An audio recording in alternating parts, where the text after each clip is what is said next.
Kamusta mga Lodi? Welcome back sa aming channel, Wagas TV. Ang kwentong aking ibabahagi ay mula sa kwento mula sa Biblia, mula sa ika-14 na kwento na kung paano sinubok ng Diyos ang pananampalataya ni Abraham.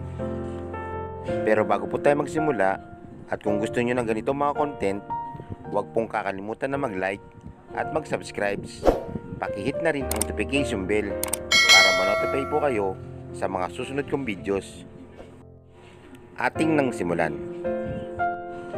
Nakikita mo ba kung anong ginagawa dito ni Abraham? May kutsilyo siya at papatayin yata niya ang kanyang anak. Bakit kaya niya gagawin ito? Tingnan muna natin kung paano nagkaanak sina Abraham at Sarah.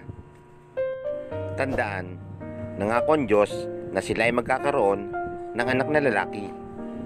Parang imposible yun kasi napakatanda na ni Abraham at Sarah.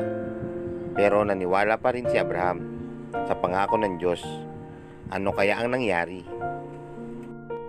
Nang si Abraham ay 100 taon na at si Sarah ay 90, tinupad ng Diyos ang kanyang pangako.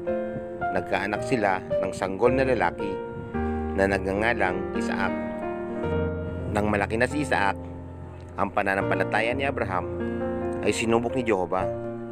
Sabi niya, dalhin mo si Isaac sa bundok na ipakikita ko sa iyo. Papatayin mo siya doon at ihahandog mo siya bilang isang hain.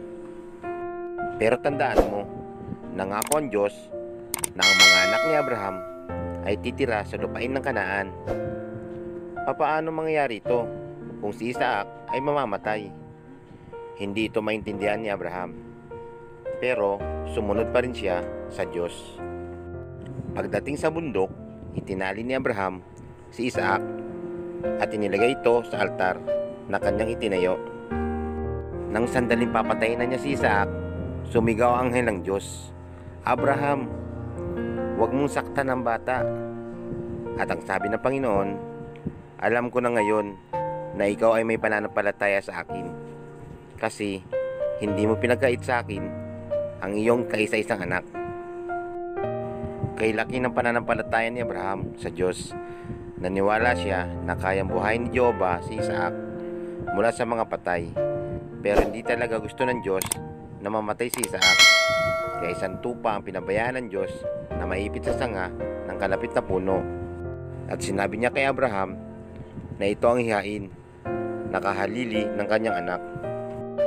Sana mga Lodi, nagustuhan nyo ang ating kwentong itinalakay. Hanggang sa susunod na kwento, pagpalain kayo ng Panginoon.